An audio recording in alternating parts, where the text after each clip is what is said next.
on the Hour, sponsored by O'Reilly Auto Parts. I'm Steve Kathan. Survivors of sexual abuse have questions as the House is just hours from voting on a measure that would compel the Justice Department to release the Epstein files. Who covered for him? What financial institutions allowed his trafficking to continue?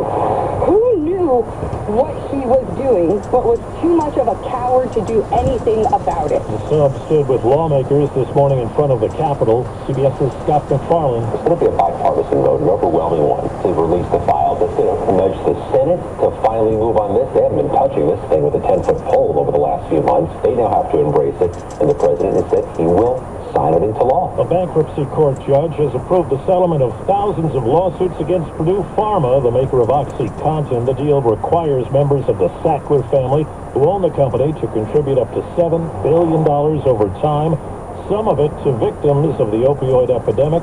Plus, they'll give up ownership of the business. This morning at the White House, an arrival ceremony for Saudi Prince Mohammed bin Salman. CBS News correspondent Ed O'Keefe. They are going to have lunch here at the Oval Office. There will later today be a black tie dinner in honor of the Crown Prince. Not a state dinner, but it's going to look like one. About 120 invited guests expected, including leaders of politics, business, sports, and society in general. The Crown Prince and President Trump are expected to talk about deals, including F-35 fighter jets. It's his first White House visit since the killing of Washington Post journalist Jamal Khashoggi by Saudi agents. The online gaming platform Roblox says it's strengthening protections for minors. Dozens of families and attorneys general are suing Roblox for allegedly failing to keep kids safe from sexual predators. CEO Dave Baszucki on CBS Mornings. All of the chat on Roblox is already filtered. There's no image sharing on Roblox. We monitor chat for critical harms.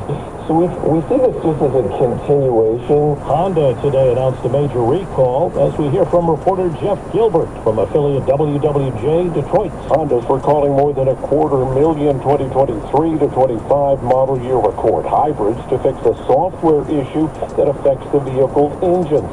The integrated control module can reset while the vehicle is being driven, causing a loss of power.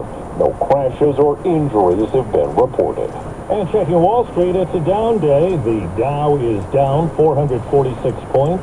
NASDAQ down more than 200. This is CBS News. Well, that's today's news.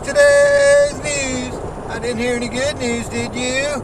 I didn't think so. I guess it's all about perspective. The glass is half full. Well, as always, I'd like to thank you again for coming along with me on these Dash Cam News adventures. You know the drill. Peace, love, and all that hippie jazz. Bye-bye, everybody.